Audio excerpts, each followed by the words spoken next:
कि मैं आज के विषय पे कुछ बोलूं, मेरी आप सब लोगों से अपील है, क्योंकि लास्ट ईयर हमने प्रेस कॉन्फ्रेंस की थी जुलाई में और एक्सपोज की थी कि कैसे 2023 की रिगिंग एक्सपोज की गई।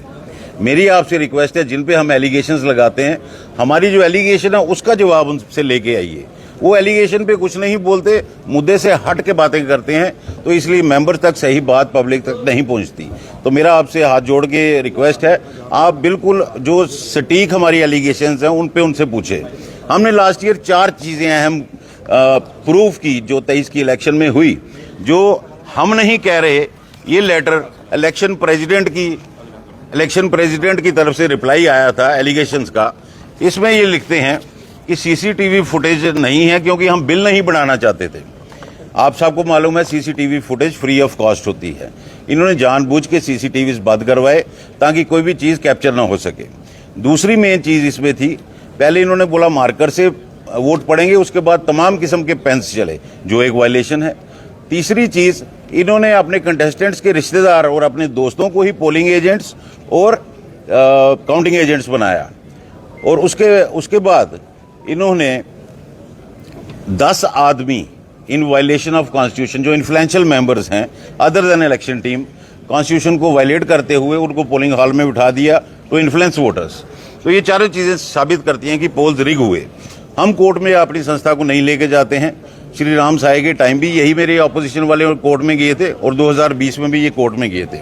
लेकिन मैं इस सब चीज़ों को पहले तो रजिस्ट्रार ऑफ सोसाइटीज़ के ऑफिस में दे चुका हूं, क्योंकि वो कस्टोडियन है ऑल दी सोसाइटीज़ के, और चैम्बर का कॉन्स्टिट्यूशन जो है रजिस्टर्ड है।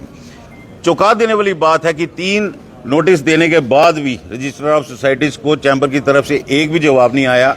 कि उन्होंने बोला आप अपनी एग्जेक्टिव की लिस्ट दें और बाकी जो डिटेल्स हमने मांगी थी। जब एग्जेक्टिव कमेटी ही नहीं है, that means chamber of commerce को इलीगली चलाया जा रहा है। अब लास्ट नोटिस जो ये देखिए 7 तारीख का लास्ट शो कॉज नोटिस है, ये दिया है रजिस्टर ऑफ कंपनीज के ऑफिस से, और 11 तारीख तक इनको जवाब देना है, नहीं तो वो एज पर रूल्स एक्शन करेंगे। कुछ अफवाहें फैलाई जा रही हैं कि हम ये लिख रहे हैं वो लिख रहे हैं। लिखना हमारा फर्ज है, क्योंकि संस्था को हमको बचाना है। क्योंकि मैं आपको पुराना उदाहरण दूं, 2014 में मैं आया तो मैंने देखा ये तो 20 साल का किराया भी नहीं दिया इन्होंने जेडीए को, असल पेमेंट नहीं दी, 47 लाख रुपए इंटरेस्ट चढ़ गया। तो इनकी जो इस टाइप की बातें हैं, इससे संस्था का बहुत नुकसान होता है और हर मेंबर को इस चीज़ का लॉस होता है। उसी को देखते हुए हम सिर्फ इंश्योर करना चाहते हैं। अब इन्होंने इलीगली दोबारा उसी प्रेसिडेंट को नॉमिनेट कर दिया, और मैं आउटगोइंग प्रेसिडेंट अरुण गुप्ता को वार्निंग भी दे रहा हूं। और उनके जो शब्द उन्होंने इस्तेमाल किए उस दिन कि जिनको ये इलेक्शन प्रेसिडेंट मंजूर नहीं, वो चैम्बर हाउस से बाहर चले जाएंगे। मैं एक चीज़ क्लियर कर दूं, जम्मू शहर में जो संस्थाओं पे कब्जा करने की प्रथा शुरू हो गई है, तो ये आउटगोइंग प्रेसिडेंट को मालूम होना चाहिए कि चैम्बर हाउस की lease deed chamber of commerce के मेंबर्स के नाम है। थ्रू राकेश गुप्ता 2059 तक 40 साल की लीज है। वो चश्मा पहन के एक बार देखें, और किसी भी मेंबर को, आदमी को ये मत बोले कि बाहर चले जाओ। हर इंसान को राइट है प्रोटेस्ट करने का। और ऐसा क्या है कि सिर्फ उसी प्रेसिडेंट को दोबारा लाना जिसके ऊपर इतनी एलिगेशंस लगी। ये एक और सबूत है, रजिस्ट्रार ऑफ सोसाइटीज में इन्होंने देनी थी अपनी general body with 7 minimum members. 6 तो ऑफिस बेरर है, उसके नीचे 7वां फिर वही इलेक्शन प्रेसिडेंट शिव प्रताप गुप्ता।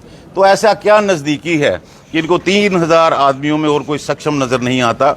हमारी सिंपल डिमांड है neutral president, neutral polling staff. अब ये चाहे इलीगली इन्होंने किया है, लेकिन हम इलेक्शन प्रोसेस को रोकना नहीं चाहते। As responsible members of chamber already वो डिले हो चुकी है। हम सिर्फ चाहते हैं, जो प्रशासन को, रजिस्ट्रार को लिख रहे हैं, कि कोई ना कोई इनके ऊपर सुपरविजन के लिए बैठे। और ये बार बार जो बोलते हैं, पिछली बार मैजिस्ट्रेट था, पुलिस था, इनको इतनी अंग्रेजी समझ आनी चाहिए, प्रेजेंस और सुपरविजन में फर्क होता है। They were present to ensure law and order. वो इंटरफियर नहीं कर सकते थे कि प्रोसेस में क्या हो रहा है।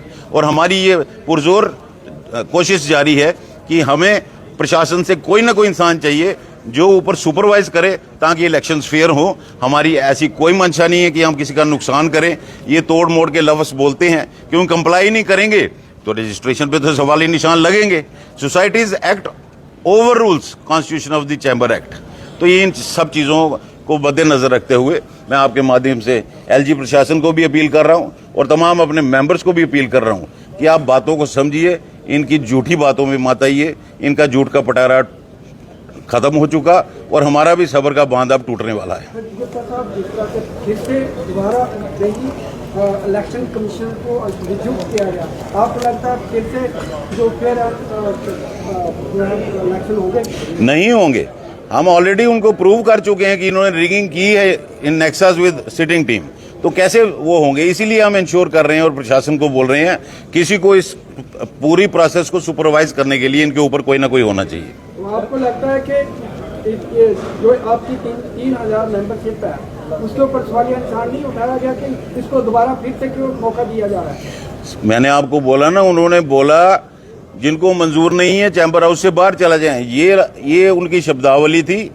उनको ये नहीं मालूम कि लोकसभा में भी अगर कोई कंट्रोवर्शियल इशू आ जाता है, सीक्रेट बैलेट होता है, वोटिंग होती है। ये हाथ खड़े करने वाली प्रथा तो कोई होती नहीं, शहरदारी है। एक दूसरे के सामने हाथ कौन उठाएगा? और इतनी इंपॉर्टेंट मीटिंग, इलेक्शन मीटिंग जो लास्ट थी, वो 15 मिनट में खत्म कर दी गई। तो आप खुद अंदाजा लगा सकते हैं वो बड़े जल्दी में थे कि इसको खत्म करें कि ये बात बढ़ के नहीं। जी, हमने पिछले संडे को शिव प्रताप गुप्ता जी से बातचीत की। जो मुद्दे आपने कहा कि सीसीटीवी कैमरा बंद हो गया, उन्होंने कहा सीसीटीवी कैमरे हमने बंद नहीं करवाए, होटल वालों को प्रॉब्लम आ गई तो उन्होंने बंद किए। और साथ में उन्होंने ये भी कहा कि हमारे लिए कोई भी आ जाए, कोई भी प्रेसिडेंट के लिए खड़ा, फिर हम इलेक्शन करवाए जाएंगे। आपको जवाब दे रहा हूँ, उन्हीं की लेटर है ये। जो 4 साल पहले हमने देखिए पॉइंट नंबर 15 शिव प्रताप जी का रिप्लाई 2023 में, since the proceedings of the whole election were live telecast on 2 large screens specially erected for worthy members to watch, there was no reason to bulge the bill by asking for CCTV footage.